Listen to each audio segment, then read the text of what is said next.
नमस्कार. मी गणेश सुभाष शिंदे. मी 2019 पासून प्रतिलिपीवर गणेश शिंदे विक्रम या नावाने कथा, कविता, कथामालिका लिहित आहे. प्रतिलिपीने हल्लीच एक नवीन फीचर लॉन्च केलं आहे, प्रतिलिपी प्रीमियम. या प्रतिलिपी प्रीमियमचा उपयोग काय? तर लेखकांना जास्तीत जास्त मानधन मिळावं. मग आता हा प्रश्न आहे की लेखकांना मानधन कसं मिळणार? आणि या प्रतिलिपी प्रीमियमचा फायदा जास्तीत जास्त चांगल्या प्रकारे कसा करून घेता येईल? तर त्यासाठी प्रतिलिपी प्रयत्नशील आहे. प्रतिलिपी वेगवेगळे फीचर लॉन्च करत आहे, जेणेकरून लेखकांना जास्तीत जास्त फायदा होईल.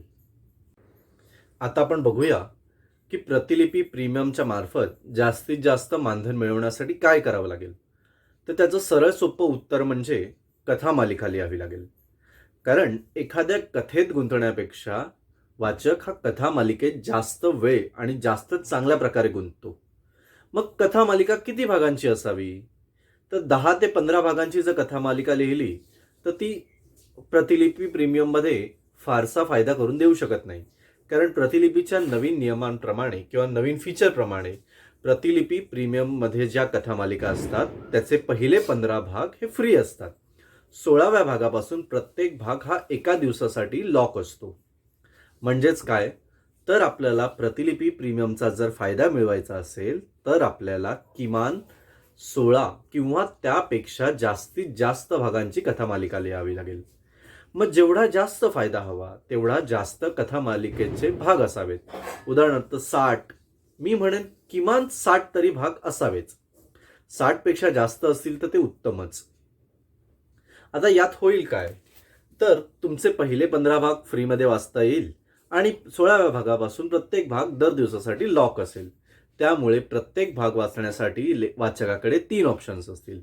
एक तर त्या वाचकाला तुमचे सुपर फॅन घ्यावं लागेल, किंवा दुसरं म्हणजे प्रीमियम घ्यावं लागेल, किंवा तिसरं म्हणजे त्याला एक दिवसाची वाट पाहावी लागेल.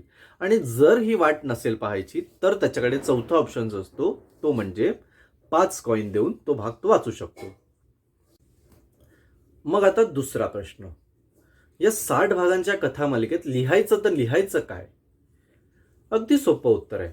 तुम्ही जी कथामालिका लिहिता त्याचा एक साचा बनवा, की सुरुवात काय असेल, मध्य काय असेल, शेवट काय असेल. मग त्या साच्याला छोट्या छोट्या भागात डिवाइड करा आणि त्याप्रमाणे एक एक भाग लिहत जा. आपण जे संवाद लिहितो ते आणखीन खुलवून लिहा.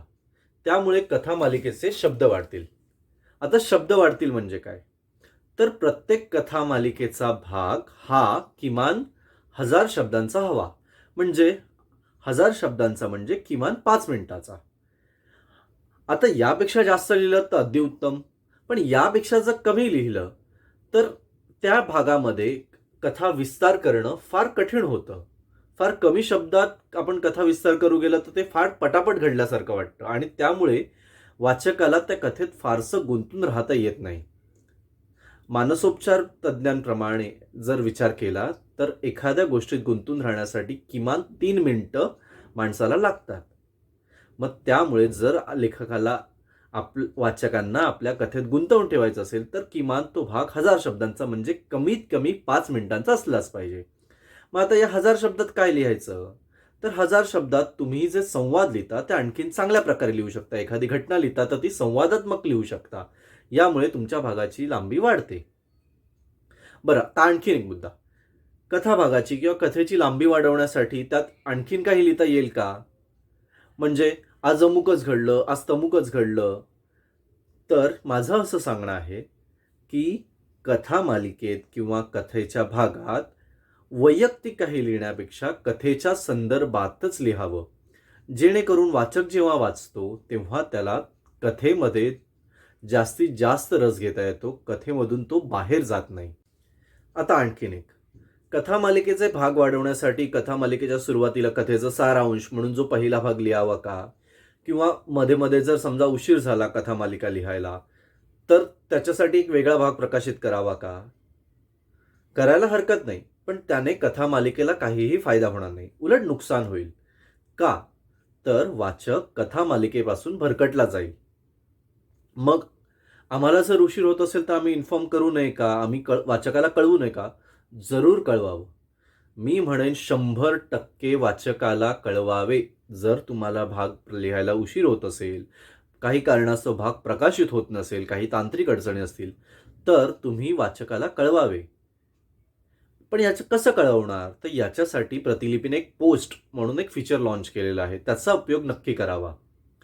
आणखीन एक, कथामालिकेचा भाग प्रकाशित केला की त्याच्या नंतर एक पोस्टही टाकावी, ज्यात या कथामालिकेचा एक 2-3 वाक्यात सारांश असेल किंवा काहीतरी एक ट्विस्ट असेल, की जेणेकरून वाचकाला जास्तीत जास्त त्या कथाभाग वाचण्याची उत्कंठा लागेल.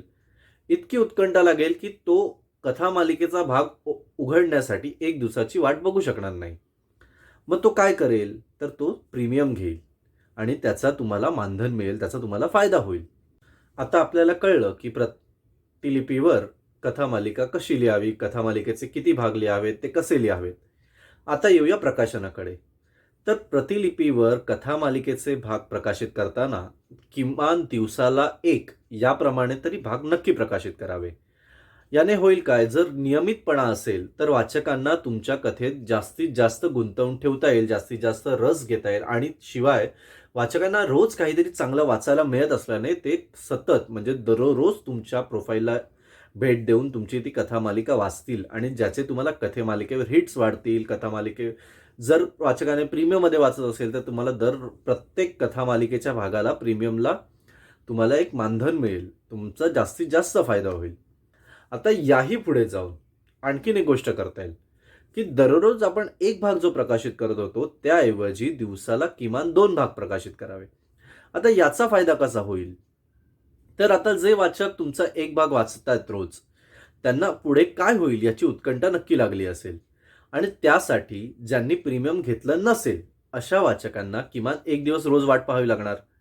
आता ज्या दिवशी आपण एक एक भाग प्रकाशित करतोय तेव्हा त्यांना माहित आहे की उद्या दुसरा भाग येईल, उद्या कळेलच, बरोबर.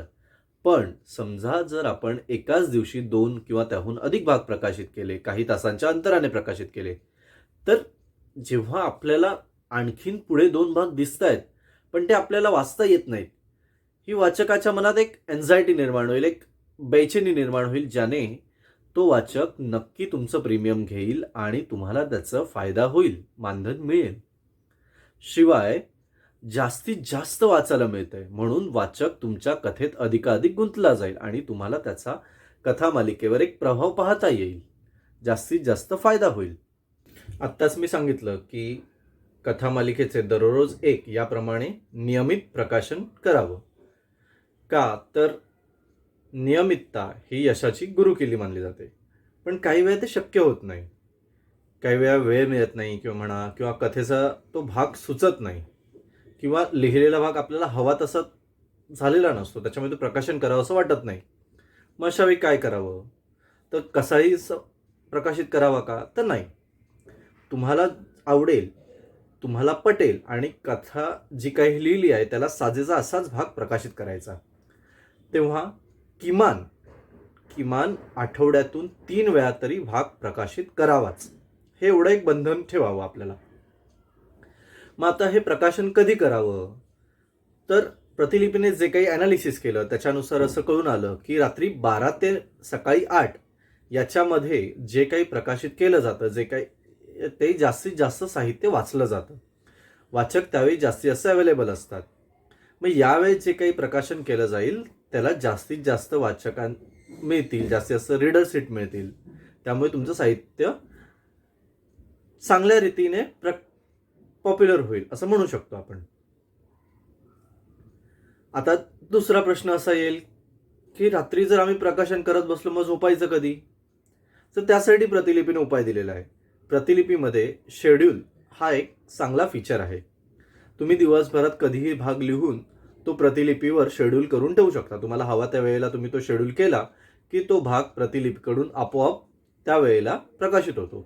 समजा तुम्हाला सकाळी 6 वाजता भाग लिहायचा आहे, प्रकाशित करायचा आहे आणि रात्री 12 वाजता तुम्ही तो लिहून प्रतिलिपीवर ड्राफ्टमध्ये सेव्ह करून ठेवला आणि त्याला शेड्यूल करून ठेवला सकाळी 6 वाजता. मग 6 वाजता तुम्ही काम करत असा किंवा झोपेत असा, तो भाग ठरल्या वेळेला आपोआप प्रकाशित होईल आणि तुमच्या सर्व वाचकांना त्याची नोटिफिकेशन जाईल. तुमचं अर्ध काम तिथे सोपं झालं. तर आतापर्यंत आपण प्रतिलिपी प्रीमियमच्या माध्यमातून उत्पन्न कसं वाढवता येईल यासाठी 2 मार्ग पाहिले. आता तिसरा मार्ग. काही वेळा काय होतं की आपण एक खूप सुंदर कथामालिका लिहितो. मग ती कथामालिका वाचल्यानंतर वाचकांचं समाधान होत नाही. त्यांचं म्हणणं असतं की ही कथामालिका थांबवू नका, आणखीन पुढे चालू राहू द्या. पण कथा तर संपली असते. मग अशा वेळी काय करावं? तर आणखीन एक नवीन पर्व लिहिता येतं. किंवा दुसरं उदाहरण म्हणजे काही वेळा कथामालिका लिहिताना आपले लिहिण्याच्या गडबडीत म्हणा किंवा कथा विस्तार करण्याच्या नादात म्हणा काही गोष्टी आहेत त्या सुटून जातात किंवा काही गोष्टी आणखीन छान प्रकारे विस्तृतपणे लिहिता आल्या असत्या. मग अशा वेळी एक नवीन पर्व लिहिता येतं आणि ज्या राहून गेलेल्या गोष्टी असतात त्या पुन्हा नव्याने आणखीन छान प्रकारे विस्तृतपणे सांगता येतात. मग आता नवीन पर्व लिहायचं. तर नवीन पर्व कसं लिहायचं? एक नवीन कथामालिका म्हणून सुरू करायची का? करायला हरकत नाही. पण त्याने होईल काय? तर पुन्हा त्या नवीन कथामालिकेचे पहिले 15 भाग फ्रीमध्ये वाचता येतील आणि 16व्या भागापासून ती कथा प्रीमियममध्ये जाईल. पण यामुळे होणार काय? तर लेखकाला 15 भागांचं पासून जे मानधन येणार होतं ते मिळणार नाही आणि त्यामुळे नुकसान होईल. मग आता यावर उपाय काय?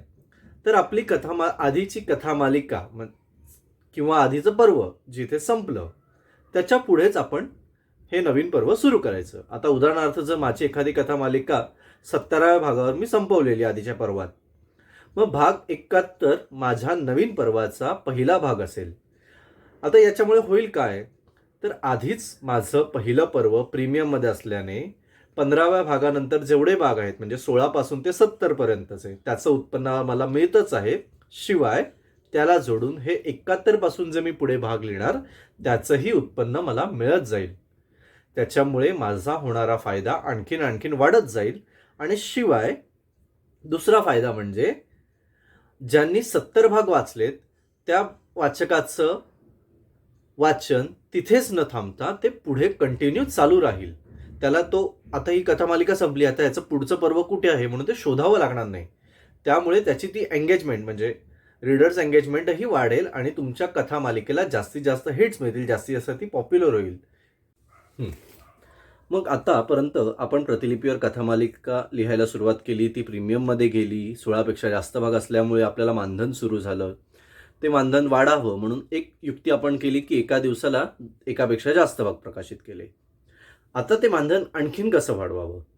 तर त्यासाठी तुम्ही एका वेळी एकापेक्षा जास्त कथामालिका लिहू शकता आणि त्या दोन्ही कथामालिकेत समजा आपण 2 कथामालिका लिहितोय तर दोन्ही कथामालिकेत जर 16पेक्षा जास्त भाग असतील तर ते दोन्ही कथामालिकेतले भाग 16पेक्षा जास्त जेवढे भाग आहेत तेवढे सगळे लॉक असतील आणि त्यासाठी प्रीमियम वाचकाला प्रतिलिपीवर ते कथामालिकेचे भाग वाचता येतील आणि ज्यांनी प्रीमियम नाही घेतलंय त्यांना ते भाग वाचता येणार नाहीत. मग त्यासाठी जर त्यांना ते भाग वाचायचे असतील तर त्यांना ऑफकोर्स प्रीमियम घ्यावं लागणार आणि जेणेकरून 2 कथामालिका वाचल्या जात आहेत त्यामुळे तुम्हाला डबल फायदा होईल. आता जर तुम्ही 3 लिहित असाल तर तो फायदा तिप्पट झाला, 4 लिहत असाल तर चौपट झाला. म्हणजेच काय? सारांश याचं हेच की कथामालिका 16पेक्षा जास्त भागांची असावी, प्रत्येक दिवशी किमान एक भाग यावा, त्याही पुढे जाऊन प्रत्येक दिवसाला किमान 2 किंवा त्याहून अधिक भाग प्रकाशित करण्याचा प्रयत्न करावा आणि त्याही पुढे जाऊन प्रत्येक दिवसाला किमान 2 कथामालिकेचे भाग प्रकाशित केले जावेत. या सगळ्या आयडिया वापरून तुम्ही प्रतिलिपीवर प्रीमियम मार्फत जास्तीत जास्त मानधन कमावू शकता, जास्तीत जास्त फायदा करून घेऊ शकता. आशा आहे तुम्हाला ही व्हिडिओ आवडली असेल. तुम्ही माझं ऐकून घेतलं त्याबद्दल मनापासून धन्यवाद. तुमच्या प्रतिलिपीवरच्या प्रवासाला खरंच खूप मनापासून शुभेच्छा. धन्यवाद.